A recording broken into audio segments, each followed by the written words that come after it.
stored it away, continued with the program, and at the 20-month mark, they invited me in to talk to the big wigs, and they wanted me to make like a 5-year commitment to stay there.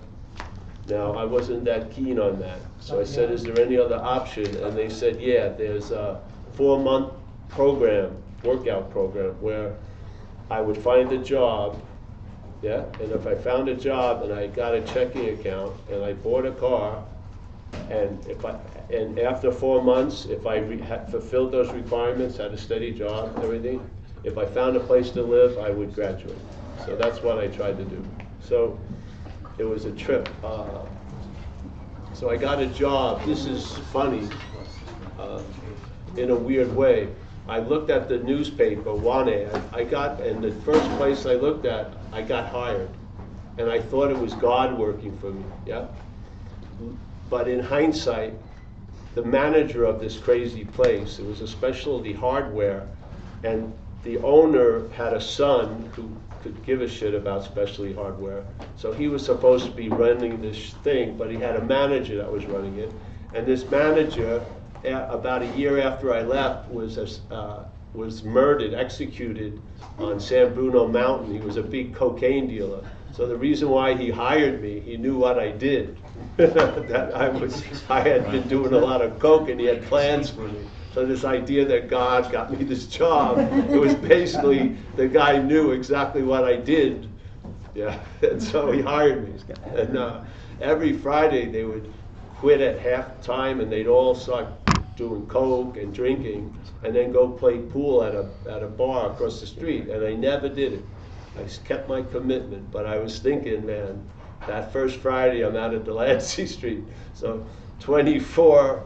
So I got a place to live at the 20-month mark, and these 2 young girls. I looked pretty good. I had khaki pants, a blue blazer. I hadn't drank or used in 2 years or 20 months. And I'd like to say, Dr. Jekyll was my realtor, but Mr. Hyde was going to be moving in. So they liked Dr. Jekyll, and they said, yeah, come on in, move in. And then I moved in, and once I left the roof of Delancey Street, that little activity, that parasitical activity started to talk to me as usual, and started to tell me, you've been missing a lot in the last 2 years. Wasn't specifically describing what I was missing, like getting shot at and run over and shit. It made it sound like it was romantic and magical, and I bought the ad, got into the car and drove to a bar I used to know on California and Polk called the Rose and Thistle, and we used to call it the Nose and Sniffle. It was like a little cocaine depot. And I went in there armed with this idea I could drink, which I hadn't run by anyone. And I ordered my first beer in 2 years. Yeah. Now, the lights didn't come on, the police didn't show up. It seemed like I had impunity, so I ordered another beer. Halfway through the second beer, it wasn't enough for me. I wanted more. Now, more could be more beer. For me, it was something else. So I looked around the room to see if I could see anyone that sold more. And the same guy that used to sell coke there was still selling coke. He had like a franchise there. And I kissed his ass, got something, went out to the car, that I lost the next day. And I opened the bindle and I did a line, and it was like Jack Nicholson in The Shining coming through the bathroom door. It was like, here's Johnny. It was just unbelievable. It was a complete possession. And I was moved from the driver's seat to the passenger seat, and off I was for 10 months. I had built up 2 years of health, so I had about 10 months of fucking energy. And then, man, I had entered into an incredible state of pitiful, incomprehensible demoralization. I'd gone to college. They had been telling me, even though that Mr. Hyde period was rather long, it was over, and I was going to be Dr. Jekyll from now on. And I had a suspicion, that they were wrong. But I was hoping they were right. And then I was back at it after 2 years, worse than ever. And I had reached a level of hopelessness that I hadn't reached before, because I was skimming on the bottom for years, and I would just live on a bottom and invite people over and live with great anxiety I was going to be evicted to another bottom, and that's how it went. And I didn't know how far I could go. It just kept going. So, I went on this run, and I ended up March 17th, St. Patrick's Day, 1988, and I went out. But I also went out March 16th, 15th, 14th, 13th, 12th. But March 17th is like a signpost because something was going to happen.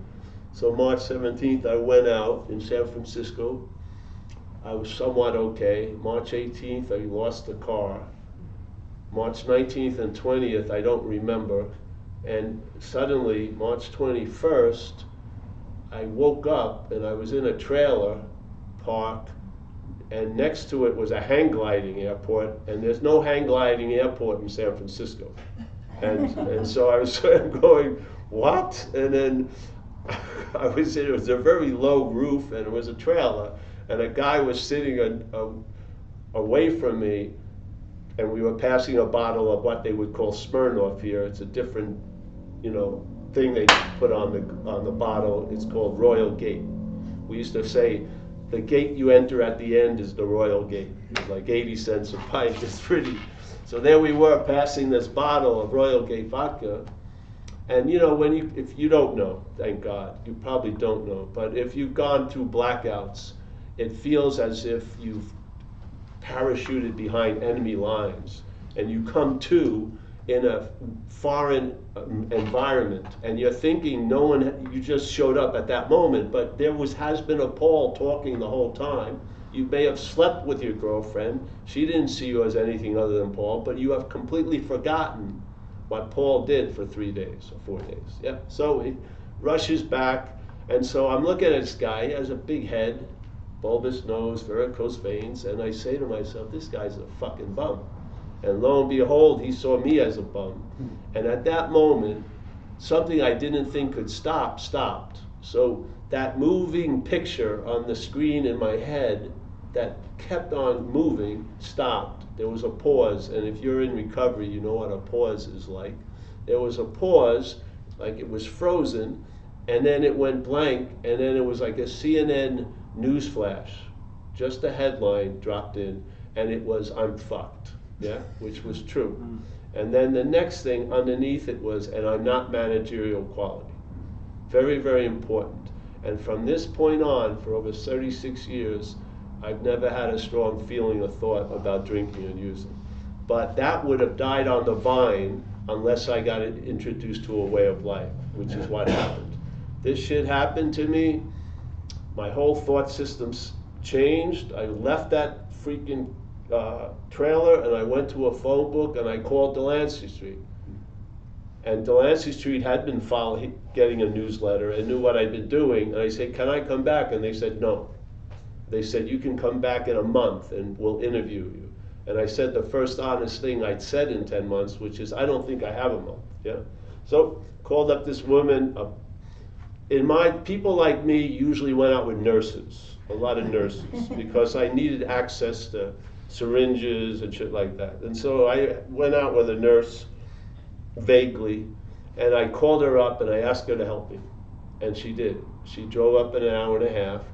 And what happened was the last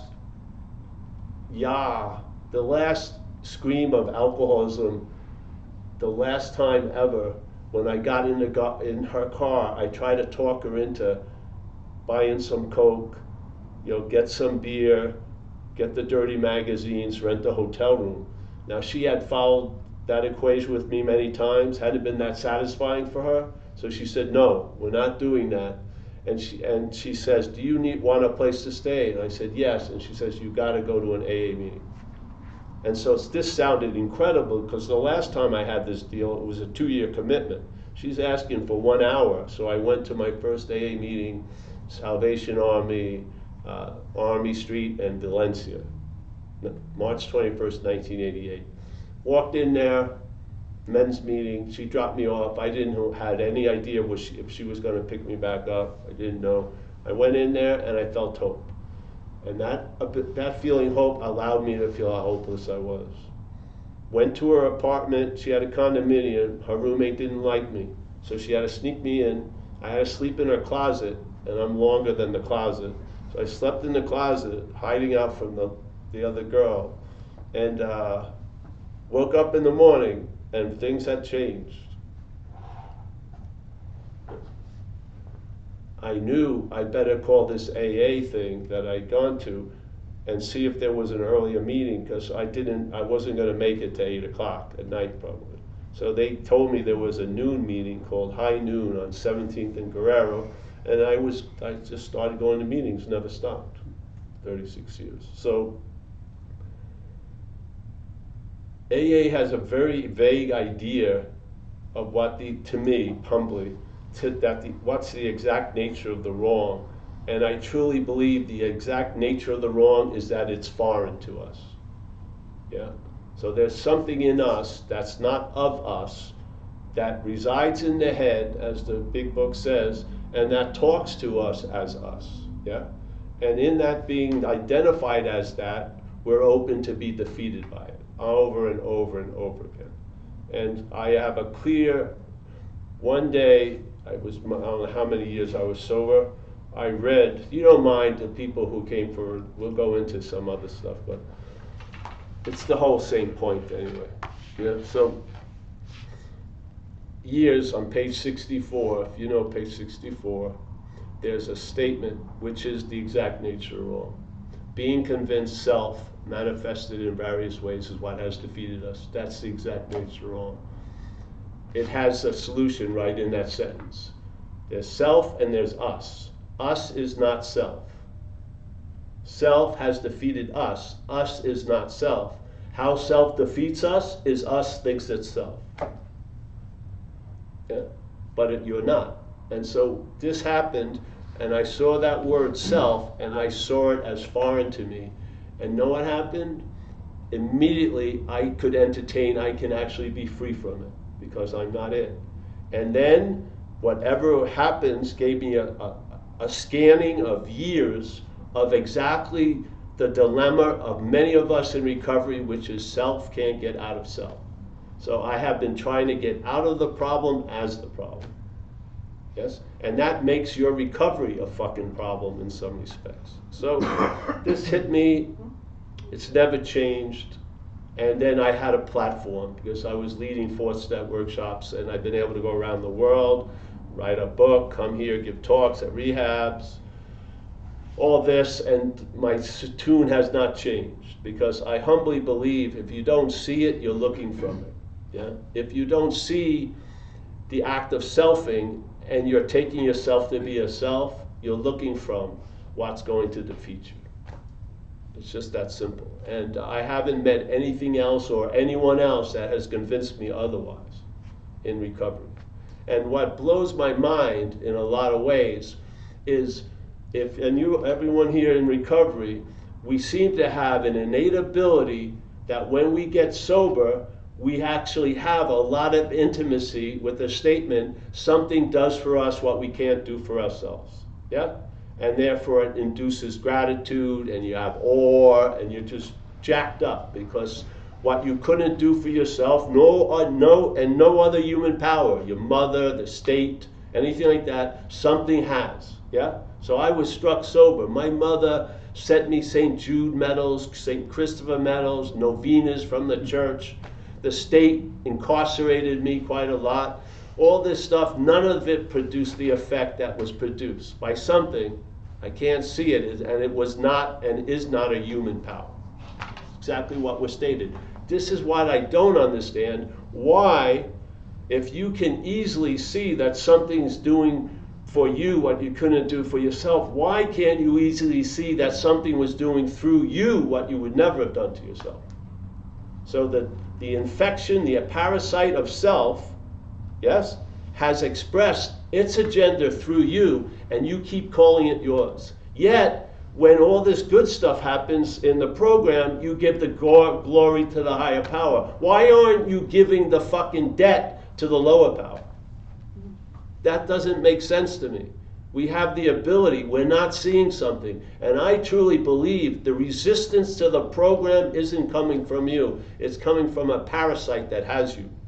Yes? And I believe alcoholism is not a parasite, but it is a parasitical movement. Yeah? And if you've ever seen relationships between a parasite and a host, it's not a win-win situation usually. It's usually one wins and the other loses, and we have been on the losing end of it. Yeah? And I humbly believe the exact nature of wrong, it is not of us. Yeah? So when people tell me they hate themselves, I believe something hates them, but it's not them. And when they say they're their own worst enemy, it's total bullshit. You are like a kid who wants to feel good, wants to play. This idea that you have a vindictive, demented thing to destroy you is not from you. You are not your own worst enemy, and you don't hate yourself. When something says it hates you, please greet it with, I'm not that. Because this head is telling you a story from the point of view of self, and it's fucking killing you, literally. Yeah. So this happened with me about my 4th year in sobriety. And whatever brought that view told me, don't go any farther, because if you don't see this, you're looking from the defeat. Yeah. And one of the greatest statements of our community is not in the book, and it's self can't get out of self, because they observed they were doing the exact thing. They were trying to get out of self, and they finally saw as self. Yeah? This is the freedom. The freedom is not with or as, but from. Please relieve us of the bondage of self. What is that us they're talking about? It's not called self. Us is not self. Yeah. So this thing I have not seen. Yeah, that's the invitation. It worked for me, because if you do an inventory, sorry, but this is cool for me. I'm into this. This is my tribe. If you do an inventory, it says very clearly, we're going to do an inventory on self's manifestations in our life. Yes? Self's manifestations. It's not yours. Then why are you calling them your resentments? If resentment is a manifestation of self in your life, why are you calling them yours? You must be in the act of being identified as self. It's as if Jimmy is manifesting through me, and every time Jimmy manifests through me, I call them mine. They're Paul's manifestations. They're not. They're Jimmy's. We have been defeated by self's manifestations, and how the defeat continues, you keep calling them yours. And you're not in fear, you're suffering from mental anxiety. Fear is a valid emotion. It's supposed to happen in life. But not 30 fucking times a day. Yeah? Most of us are suffering from acute mental anxiety, and know why? Because we have faith in the thought system. It says, hey, perhaps there's a better way. Trusting the infinite. Actually, it starts with the problem. Trusting finite self or trusting the infinite. That's the deal. Which way are you leaning? If you're trusting finite self concerning trusting the infinite, it's just more trusting finite self. Yeah? Again, quit playing God, one of the most important statements. Yeah? When I first heard that, it sounded like an order. I'm going to have to quit playing God, which I could, there's no fucking way. Yeah? But what happens if quit playing God means you lose interest in that which is playing God? So the playing God continues. That K, the parasitical station, keeps playing, but I haven't bought one of its fucking products in years. Yeah, but it keeps playing. Yeah, I thought it would have to change, but it doesn't. I see that I'm not that which is playing God. That's quit playing God, because if that which is playing God tries to quit playing God, that's playing God. If that which is playing God tries to quit playing God, that's playing God. It cannot do it, but you can do it. Yeah? And how does it look like? You lose interest in that which is playing God, and you gain interest in what some people would call God. I don't like the name or I like the meaning of it, yeah? A higher power, something that's ever present at all times, right where you are, with no requirement to meet it, yeah? I do not, yeah, so. We're going to look at the common manifestations. Resentment, fears, harm done to others, pursuit of what you wanted, looking at a sexual thing. And then everybody gets the same fucking idea passed on. We're going to look at your fears. They're not your freaking fears. Can you imagine if I had a resentment happen on the road today and I don't see it as mine, I forget it after the second exit goes by. Some people have a resentment for 60 fucking years. They're feeding it. They're giving it mouth-to-mouth resuscitation by the word mine. A wild resentment cannot live long. A domesticated resentment for fucking 70 years. Is it the resentment? No, it's us. We're giving it all the meaning it has, and we're giving it the meaning that it's mine, when it ain't mine. Get the diagnosis correct, and you're going to get a real relief. Yeah? If you keep trying to get relief for the problem as the problem, that's a problem. And you can see it in our community. Yeah. So, all right, now I'm going to go to the other topic. Yeah, so that's it. This is, if you tell me if that's not what it says. Go to page 64, being convinced, which is a present tense state. Being convinced, which means to believe with certainty. What? That self, manifested in various ways, is what has defeated us. Us ain't self. Us is the defeated, self is the defeater. Yeah? If we're convinced of that, we are now going to look at its. Its does not mean us, it means self, right? Now we're going to look at its, self's common manifestations in our life. The next paragraph, only a little bit of white, jumps right over. I mean, there's not much you can put in between what was just said and the next one, which is resentment. Doesn't say our resentments. Resentment is the number one offender. Yeah?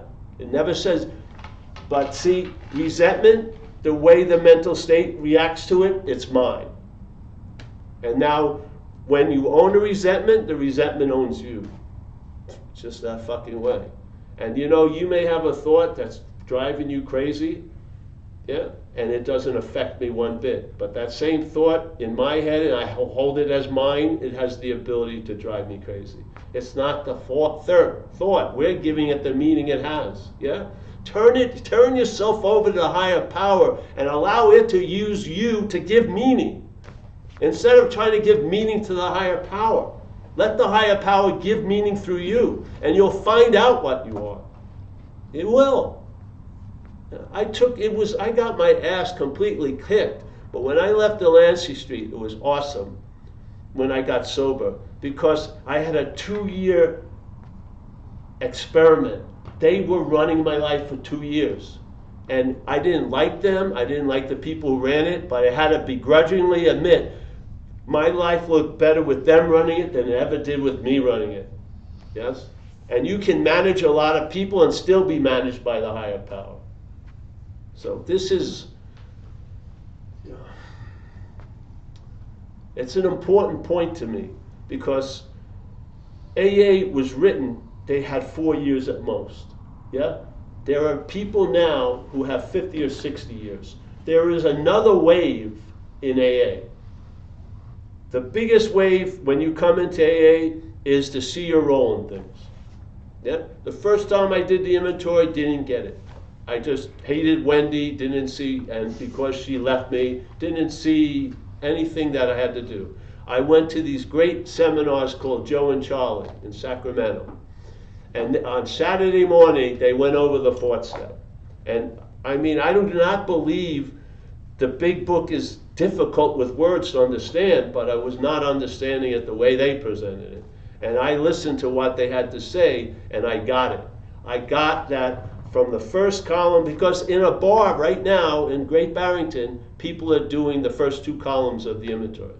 They know who they're fucking pissed at, and yes, they know exactly and what they did, and they're ordering another drink. AA takes us from looking at you to see us. So we get to the 4th column. So the 4th column is, What was your role in it? So everyone gets to that point, and there's a new answer in that. But what comes after it? If when you look at your role in it, you're going to see self's role in it. When you look at your role in your life, you're going to see the parasitical's role in the life. And it's huge. And that's why everyone here loves to do inventories on people. Yeah? You probably did one on me. I did one on you, everyone, very quickly. But then when you're in the program and they say you got to do an inventory, it's 6 months. And you're going to have some idiot or some guy listen to you for 4 hours. It's like fucking dragging horses. What's the thing? The parasite does not want you to look at your rolling thing, because you're going to see its rolling thing. The fourth column shouldn't stop there. You should see what's truly accountable for the defeat in your life.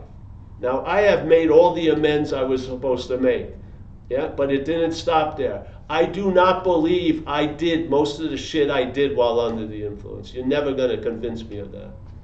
I was taken over by something that used me for transportation. And it's so funny. We all think we're so unique, but so many of us end up at the same 3 parking spaces: institution, jails, and death. We've been driven by the same thing, and all the while thinking we're so unique.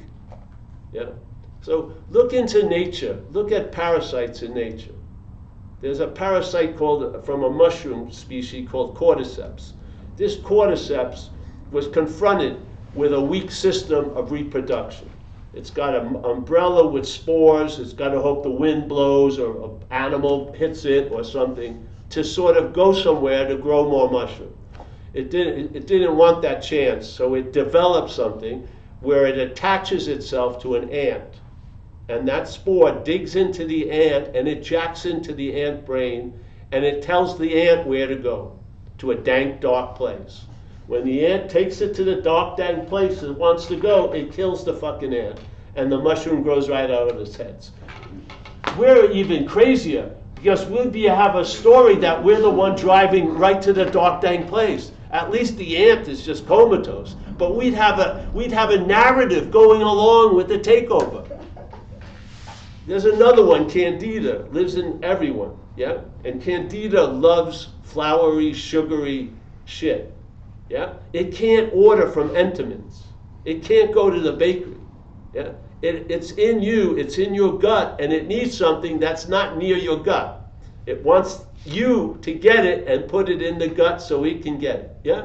So let's say it's driving you to get sugar, so you start eating a lot of Entenmann's, and you'll probably have a lifelong story of how much you love Entenmann's. It's a fucking bug that wants it in you.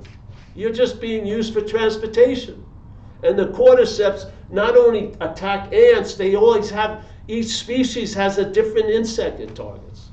So you don't feel like you were taken over? Did you choose? I remember one night, we had been on a long run, and I was an intravenous user with the drugs, cocaine. And we ended up in a guy's apartment. And sometimes, when you've been on cocaine for a while, people take weird postures. The guy who opened the door was like this. He was just walking around. You don't give a shit. You've got other things on your mind. But he'd open the door, and then there would be chairs, and we'd all try to find our little place and shoot some coke, yeah? And then you realize you're running out of coke. So there you are, and then suddenly you start looking at the rug, and you think you see something in there that looks like coke. And then maybe you have all this upbringing, it's keeping you in your chair, and then fuck it. You're on all fours, and you're looking here, lint, everything. And then the others in the room see you, and they fucking join you, and you want to have like a fence. This is my area, and now you're telling me you did that? Give me a fucking break. You were driven to do it. You were driven to do it, and you've been driven to do a lot of shit, a whole lot more. Yeah? And yet you're holding the bag. And yet all the joy and all the goodness you give back to the higher power, but all the shit you keep holding on to for 40 years, give me a break. So this is the relief from the bondage of self. There I am with that. Now the great news, there is no self coming out of non-duality. The great news, as Lord Buddha said, events happen, deeds are done, yet there is no individual doer thereof. So we're not even going to have to deal with changing what we do. We're going to see we're not the doer. Very, very cool. And when you're not the doer, things are going to change, and you're going to have the same attitude that you have of the higher power doing for you what you can't do for yourself, but you're going to have it not as what you're doing, but the doer, the ownership of everything. The seer, the hearer, the feeler, the thinker. The bondage of thought is really at the point of being the thinker. That's where the mind gets triggered, or when there's a thought and a my thought, they're completely different. Yeah. So non-duality.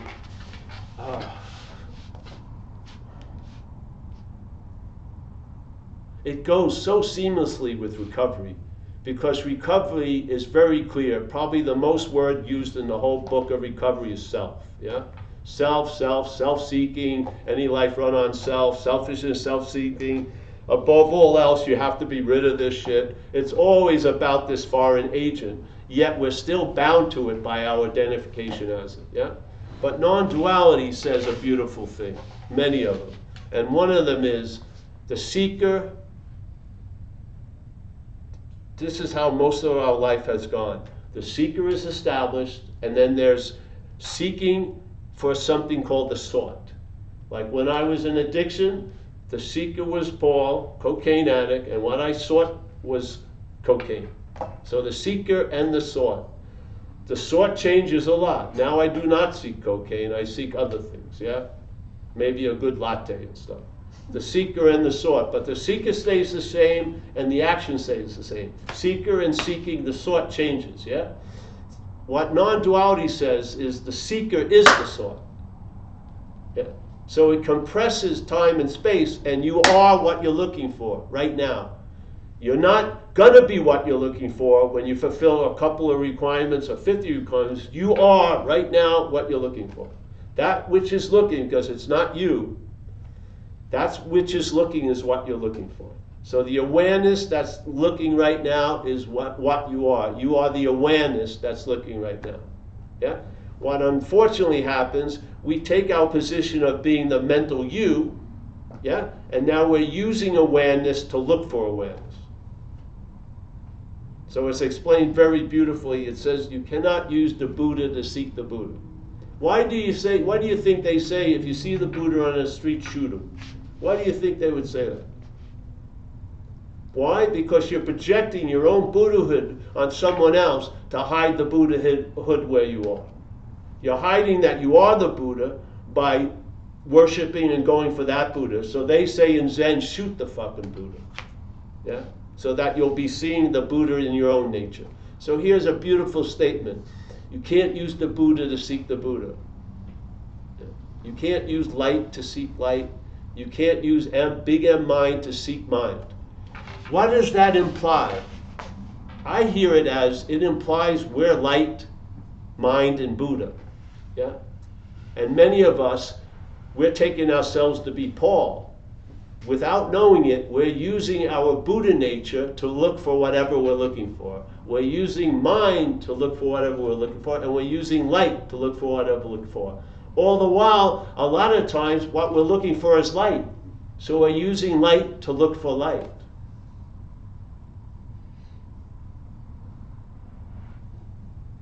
So wouldn't looking for light be a denial of being the light?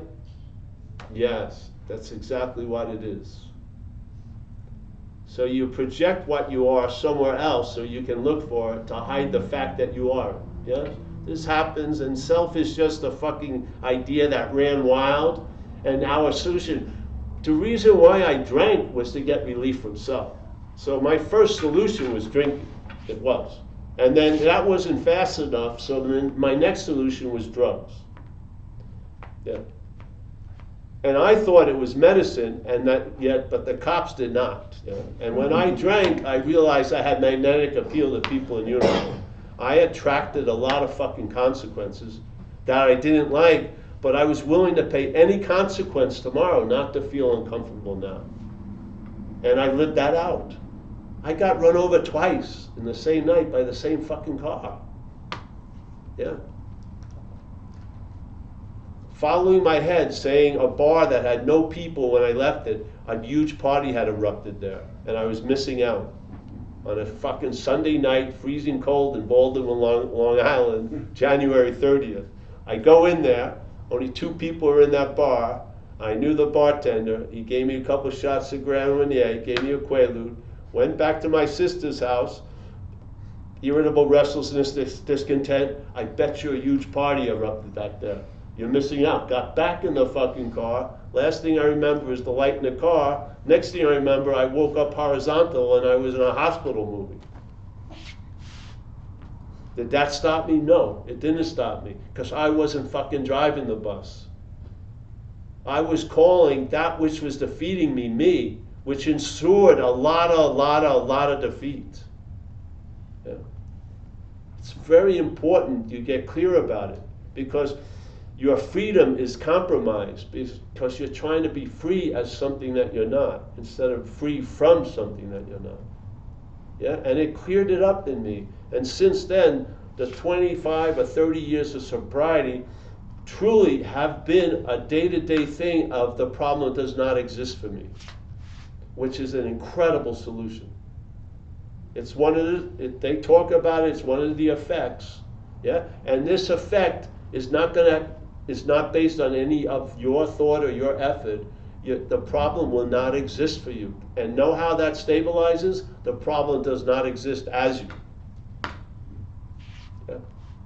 And a day by day, you can live an easy and comfortable fucking life. I don't mean out here, but a content and satisfaction basis instead of irritable, restless, and discontent. Yeah. Yeah. And the proof is in the pudding. The proof is in the freedom. That's what it is. Yeah? And the book hasn't gone far enough. We need to become accountable and actually give credit and debit to where it deserves. And something drove you to do all that fucking shit you did. And it's time to be forgiven from that. I know people who are 40 years and they drag this fucking thing they did when they were out there. 40 years they've been feeding it. So, you went to meetings? Didn't you just sit there after a while? First time I went to a meeting, it allowed me to feel this cocoon of terminal uniqueness. I could not believe it. I was enclosed in a fucking cocoon. And in that cocoon, I believe no one thought like I did, no one felt like I did, and no one did the heinous things that I did. And then I'm sitting in AA meetings, after about 2 months, I could only come to 2 conclusions. How did these people get my thoughts, or they're not my thoughts? The thoughts we share in alcoholism are not our thoughts. It's alcoholic thoughts. You've got to, I don't know, you don't have to do whatever. But I'll tell you, it's been incredibly potent for me to get the exact nature of the wrong clear. It has. And I'm open for it to be updated, but I haven't gotten any new message for, 30 years. And I don't see that many people demonstrating a great freedom in recovery. I don't, a lot of the time. So it's like when I was young and my parents people would come and tell me, if in a slide they were implying if I wanted what they had, I should do what they wanted, but I didn't want what they had. I didn't, I didn't. I look at them and what I was feeling from them, I didn't want it, yeah? I want what I feel now, because it's an ease and comfort and a peace that goes beyond understanding. Because the head is not involved in the peace. It's peace from the head, not as or with the head. So there you go. Non-duality is just the fact of all facts. Yeah? As a great master said, the greatest mystery is being ourselves reality, being ourselves right now. Being ourselves reality, reality is wanting to attain reality. It's the greatest mystery. Yeah? Now, we may be doing just that, but we're calling ourselves Paul. And from the misunderstanding of being Paul, it makes sense to attain reality. But you can't attain what you already have. And he was telling us that you are reality now. no requirement necessary to prove it or verify it. You are reality. This is the essence of non-duality. Yeah? You are where you want to arrive. And what happens? It whispers to you on having never left. I'm going to tell you something that really explains it for me. Is I was in Australia and I was involved with this. I had done stuff and I was pretty much over retreats, but there was, you ever hear of Rajneesh and stuff? They had a Rajneesh, very big group in this town called Byron Bay. And Rajneesh and the people that were with him knew how to make therapies. So they were introduced to a thing called the miracle love, and they took it and they made it, they called it the path of love, and they packaged it and it worked. They could induce cathartic events quite successfully. So I knew I was emotionally fucked from recovery. Yeah? We say we have an inability to have a viable relationship with another human being. That iceberg was in my little ocean, yes? So I signed up for this thing, went to it. And it would be like an AA meeting. There'd be 2 or 3 circles of, let's say, 12 each with people running it, but they had people sitting around the circumference, never say anything. And you would talk and stuff and da-da-da.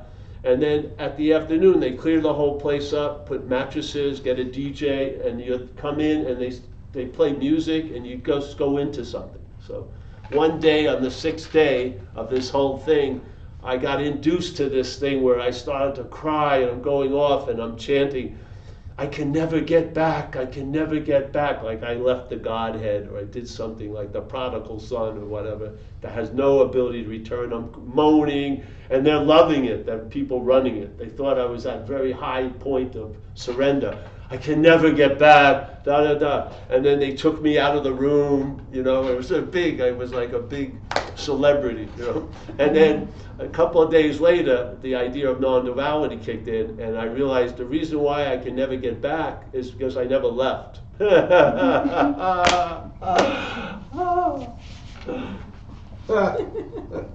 What the condition you're starting at isn't the inherent condition. The condition we're starting at is a manufactured condition. We're trying to apply. See, this is what happened with me when I given talks early in AA. Every Monday night in San Francisco for 16 years, I did talks if I was in America, doing this workshop, sort of like what we're doing now. And so that's 52 Mondays, 16 years. That's a lot of conditions you could be in. Yeah, some of the conditions before the meeting, I was waiting to hear if I had AIDS, and back then you had to wait 3 weeks. Yes, sometimes my fairy princess just broke up with me, or I had a sinus infection. There would be all these reasons I couldn't sit there and be like used or be like a hose for that water, and the water didn't give a shit about my condition. As long as I sat down, it came out. Never gave a shit, and I was convinced of this over and over again. For 16 years, it was obvious that the inherent condition doesn't give a shit about your condition. Yet, we're trying to give our condition, we're trying to give the inherent condition our meaning from this condition. Yeah. I have to do this, get that, require, I got to fulfill. No, this is an open secret. This is the gateless gate. You are what you're looking for now. Yeah. So there's a great book called The Course in Miracles. They say it beautifully. They said, firm in faith in this something else that your head has made to be yourself. What is that but the thing we listen to all day? Yeah? Is the active denial of what we are. So we're actively denying what we are because we're firm in faith in this something else we've made to be ourselves. Yes? We now listen to this to guide us, to be our eyes. Isn't that the case? What's the GPS that's embedded in your head? It talks to you. Yeah. It's playing God, yes? When you wake up and something says how the day's going to be and you haven't even started, that's playing God. Yeah? When it tells you how you are, how you were, how you're going to be, that's playing God. You are not that which is playing God.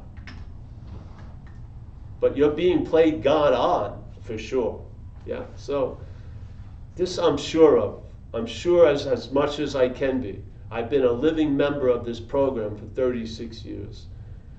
And I'm telling you,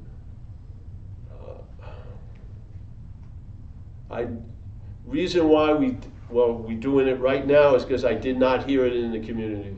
I heard everyone pass on the inventory of looking at your resentments, your fears, your harms done to others when they're not yours. I mean, how right can it go if you start out so wrong? So, yeah. So non-duality is the difference between seeing a thought and reacting as if it's yours. Now you see the thought, but you don't connect the tail of my on it. You see the head try to connect the tail, but you're not co-signing it. You're not agreeing with it. So you stay as an awareness while it mentally manufactures the idea of you. Yeah? And it doesn't mean it stops manufacturing. It continues, but you lose interest in it. Yeah?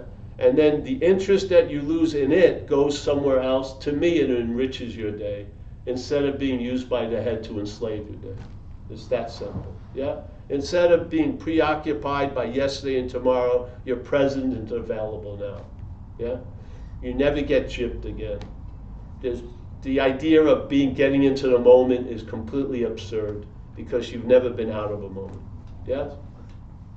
These things start happening and a door gets closed and new doors open. That old door never opens again because you're convinced and it's finished and you move on. Yeah? All these insane ideas that you could be out of a moment is what makes you buy a book about how to be in the moment. You cannot be out of the moment. You are the moment. Yes? Without you, is there anything else? Without you, are there trees? Not to you. Yes. So this is how it worked with me. I really, it stopped me, the non-duality message, and it disarmed me. Yeah? And all the requirements that my head told me I had to fulfill to be what I already am seemed to be fucking absurd. And I lived it. And when people say there's a great new teacher coming in, I would miss it gladly because it was fucking over. And you know, the greatest success was the futility. Could you imagine, would you be what you're looking for if you found it? If you found it, you couldn't be what you're looking for. What you're looking for is truly you. You cannot find you. You'd have to be another you to do that. So the failure in spirituality is the greatest success. Failing in spirituality, being frustrated you're never going to get it, with a different emphasis is a hallelujah. I'm never going to get it because I am it. Yeah? But when you believe you're something else, it's super frustrating. I'm never going to get it. I remember I would be in a retreat in California, like 7 hours sitting, 6 hours walking. Yeah? We used to call this place the upper middle way. Great food, really nice lodging, and Spirit Rock it was called. And so two things. This one thing flipped me out. After being there for a couple of weeks, I was leaving, and they brought me into a room and started saying, "Do you have to get on the freeway to go home?" I said, "Yeah." "No, take the side roads. Don't play any heavy metal music. Don't," but like, it was like a fucking 1,000-year-old crystal glass, my fucking spirit. Yes? You need a 4-wheel drive, all-terrain spirit. Yeah? To talk to me, don't hear any, give me a fucking break. Yeah? They control the environment completely. Don't get any calls, nothing. That's not fucking freedom. That's a conditional effect. Yeah? Same thing, it was a trip. I was there, we would eat. Like at certain times. 6 o'clock was when we ate at night. So I was there about 12 days, and people were doing different lengths of retreat. And they looked like cows grazing. They were walking, you know. And then the bell rang for dinner, and then everyone slowly started making his move. So I got there first. And this was the first time I ever saw ice cream. They had ice cream Yeah? So I was watching everyone come in, they're looking very spiritual. Then they see the ice cream, they're mine. Some of them went right to the ice cream, got it, put it back to and hit it. Some went, ate faster, no more 30, no, they were fucking chewing fast. Their whole 11 days of peace was out the window by Breyer's ice cream. Give me a fucking break. You need something more reliable than that, don't you? Are you going to try to manufacture a spiritual condition and keep it like a fucking piece of Chinese glass? So your condition can feel a different condition. You're not that condition. You're an inherent condition like the sky is to a cloud. Yeah? The sky, thousands of clouds can appear in the sky. The sky never says enough. 4th of July explosions don't rip the sky open. Planes, you never hear a plane go, hey, I ran into a big chunk of sky up here. No? Sky is like mind, big and mind. Everything and anything can appear in, but anything that appears in it does not affect it. Yeah? So you are untouchable, what you are. And a little bit of that knowledge allows you to travel lighter here. Not that everything's going to go great, but however life has what has in store for you, you'll travel lighter through it. What more do you want? Yeah? And then when you got a feeling of what it is like to be present and available, yeah, and you recognize that's your inherent nature, what are you then? If you're present and available, aren't you of service? That's what you feel when you do service. You feel present and available. I do not believe that is a produced effect. I believe it's a free sample of your own nature already. Being obsessed, the interest attention is going to something. We're so conscious of something, it's making us unconscious. That's why we have a spiritual awakening.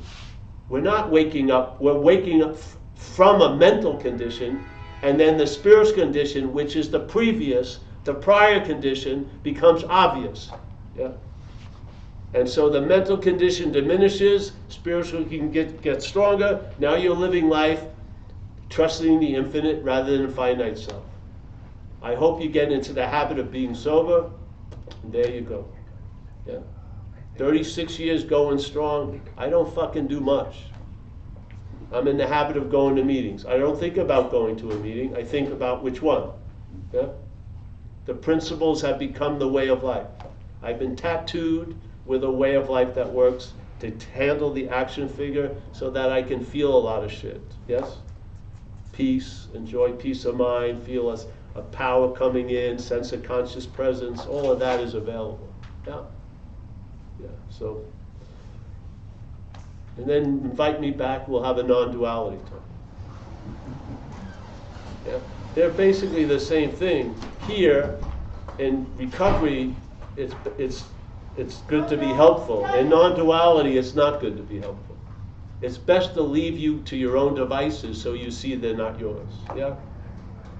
You want to starve that thing that wants more knowledge. Don't give it anything and you'll realize it's not you. But if you keep getting it and eating it, you don't see it. Yeah? So left to your own devices, you're going to see they're not your devices. Yeah? So non-duality delivers nothing and it becomes everything.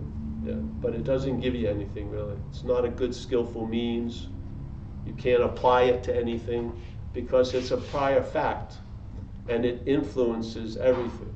It's not an experience, but it will influence all your experiences. It's not a happening because it's always happening. Yeah? So, yeah. I'm stoked, double stoked. Yeah. Tell me if you think it's different. Tell me, do you believe you have defeated you? Honestly, do you believe that you defeated you?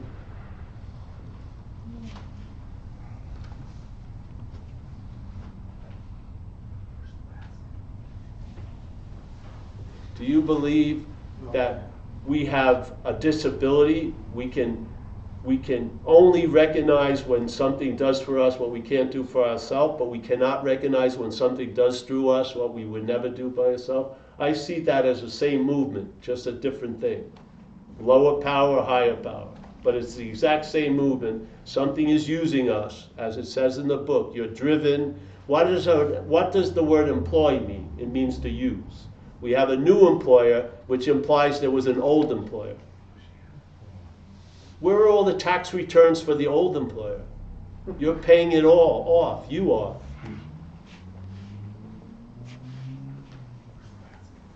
Do an inventory, 1 minute, 5 minutes.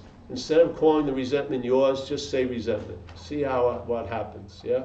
And then look at your role in things, and you'll see its role in things. And self has a huge role in your defeat. A huge role in your defeat. And it's hiding out in plain sight.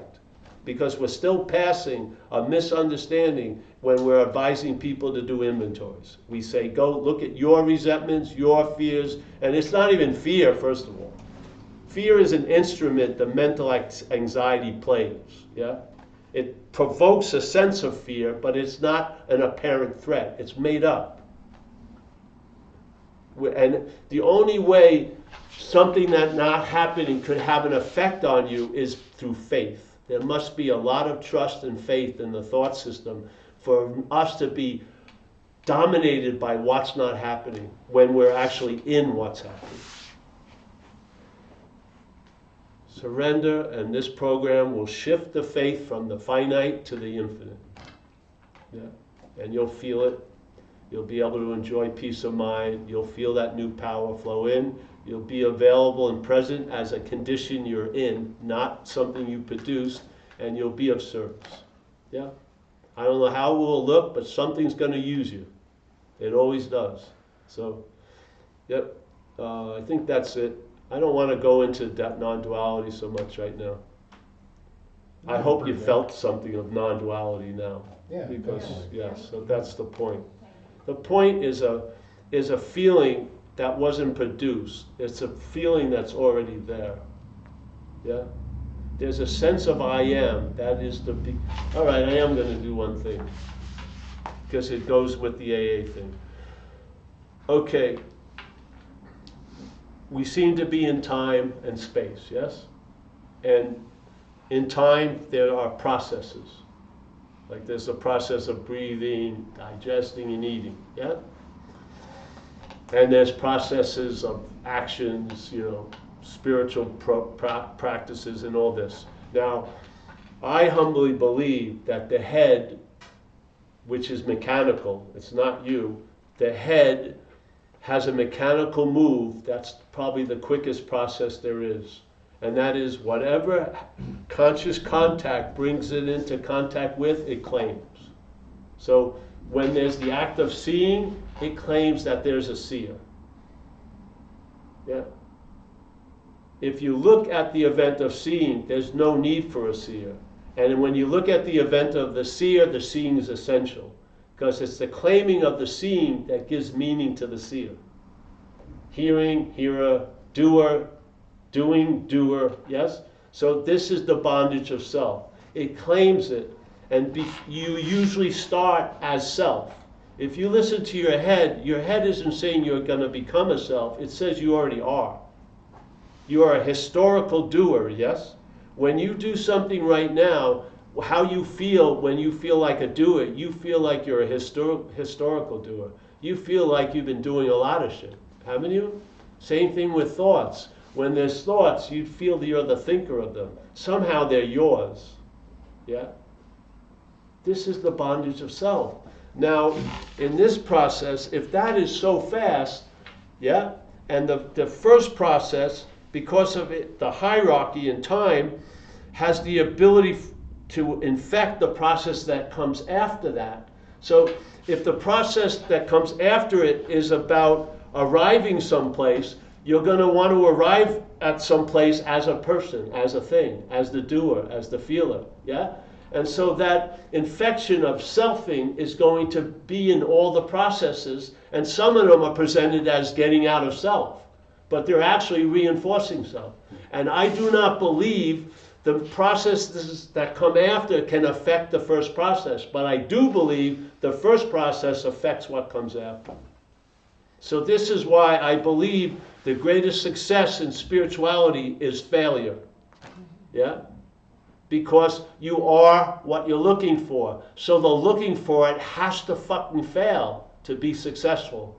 Because when you realize you're never going to get it is a day of hallelujah. Because why? You are it. This is the message of non-duality. And this is what weaned me off of a lot of shit. I realized what I was doing was reinforcing the thing I wanted to get out of, was not destroying it. Yes? I remember I learned about meditation, my head learned about meditation, and when I was going down to my first cushion, the head had me as a meditator already. It had already neutered meditation because I was the meditator. Yeah? I saw it. And I saw that I'm never going to get out of it. Because truly I'm not in it. That's the beauty of it. The beauty of this message is you recognize most of us are trying to get in that which we're not out of and trying to get out of that which we're not in. Yes? And you cannot escape an imaginary place. You can't. If you're not somewhere, you can't get out of that somewhere. Yeah? You're going to make a bigger somewhere. If you're not in that somewhere, you're not going to get out of it. And this non-duality, it questions that. It doesn't question the methodology to get out. It questions, are you fucking in? And then find out where it goes. Because it showed me I wasn't in that which I wanted to get out of. And my wanting to get out of it was the biggest in. All of my attempts to escape were reinforcing the bondage.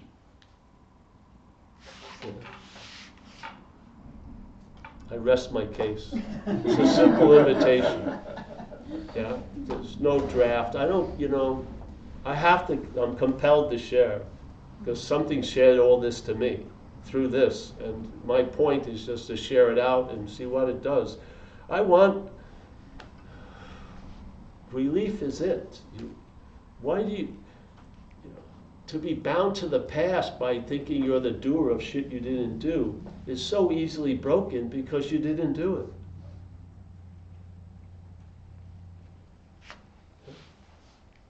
You cannot tell me you set out when you were getting ready to go out, you set out the target of ending up in jail at 12 midnight. You had all different plans, didn't you? But you were driven to another location. Always. Something drove you, overriding your fucking considerations. You were powerless. And the dilemma is you thought you had power, which you didn't. You were being used and are being used for transportation. And you can tell that by the destination you show up. If all these unique people show up at the same 3 parking spaces, they're not being driven by the uniqueness. They're being driven by something. Yeah? You're going to be driven by something. Yeah? We get driven by the higher power, and that's the solution. But it would be helpful to be clear that you were driven by a lower power. Instead of taking all the credit for all the blame and giving all the credit for all the grace, but keeping all the credit for the blame is crazy to me. I meet people that 40 years and they're still going over something they thought they did while they were loaded. Let it go. It's history. Yeah. So that's it. Have a nice night.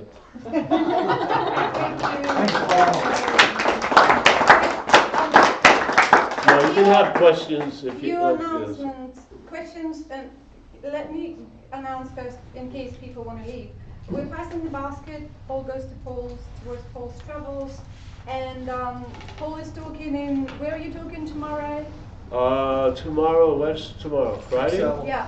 Is it Friday? Yeah. Friday tomorrow. I'm talking in a place called Milestone in Dover, New Jersey. In Dover, New Jersey. No, Friday you can't come Yes, because yeah. it's only for the clientele. Saturday and Sunday, yes. You can go to zenbitslap.com if you're ever interested in it. There's tons of videos. I actually have a book on recovery, but I forgot to pack it, so sorry for that. So whoever wants to go to New Jersey on Saturday or Sunday, please let me know. She wants to go. I want to go, and we can carpool. My number is on this poster here on the good. board. and we can organize that. Now we have some. I want to say one thing too. We have 2 Zooms every week on recovery. Tuesdays and Thursdays, 10:30 Pacific time, because it's targeting Europe and mostly. But they're all recorded and stuff. And then we have 3 on non-duality, and it's all on Zen-Bishop, the event page. But there's a lot of talks on recovery about what we were sharing just now, because it needs to be reinforced, because the head does not want to listen to it. So I found repetition is helpful, because it doesn't want to hear this. Yes. Yeah. So yeah, it's great. And the t-shirts designed. Oh yeah, we have Zen-Bishop shirts. I have a lot of books. We have some of Paul's books over there on the bookshelf. Oh good. I think they're different. Well, if it's under arrest, that's the recovery books. So borrow them. Perhaps, I'm not sure what we have there, but how much are the t-shirts and books? The books are 15, t-shirts are 20, and if you buy a t-shirt or a book, you get a hearty handshake. And the last thing from me, I offer discussion and sharing circle here, non-duality approach to recovery on Sundays at 5:30, I think, no, 5 to 6:30, preceded by a movement breathing sharing session on Sundays. So we're going to listen to Paul's audio videos and other non-dual teachers. So I call it non-duality. Other non-dual teachers. Non-dual approach to recovery. Other approaches. I'd be suspicious of any approach. Is that online? What's the Sunday thing? That's. Well, I operate here, but we can do it online when I'm in Europe. I travel to Europe. We can do it online too when I'm not here. But currently I'm here, so it's in person. And it's all on the site, on a rural recovery site. Oh, great. It's all on the schedule. Oh, okay. Cool, thank you. Fantastic. Yeah. Hey, thank you for having us. Thank you. Thank you. Yes. I hope if you're sober, just stay sober. Yeah, So more gets revealed, and Thank you very much. oh, you're welcome. Nice to meet you. James. Hmm? James, nice to meet you, James. As well. Yes, I hope so. So selfing is not a noun. It's a verb. Yeah. I didn't want to go so much into that, but yeah. I was gonna hopefully do it on my other drive.